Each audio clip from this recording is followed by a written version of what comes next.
Usapang Resibo Part 3. Ano nga ba ang mga dapat tandaan pagdating sa pagre-resibo? Ito ang ilang do's and don'ts.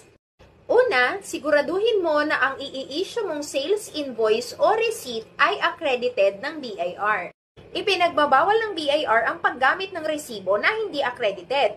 Sa pagre-rehistro mo sa BIR, siguraduhin mo na kukuha ka agad ng authority to print para maiwasan ng penalties. Siguraduhin mo na lagi mong itatago ang iyong booklet sa iyong place of business. Siguraduhin mo na may carbonized copy ka ng mga resibong i-issue mo.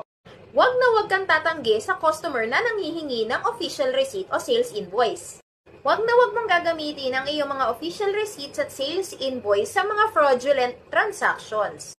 Huwag mong hahayaan na ma-misplace, masira o mabasa ang iyong mga official receipts at sales invoice. Meron ka bang katanungan? Iwanan mo ito sa comment section at i-follow mo ko para mas marami kang matutunan.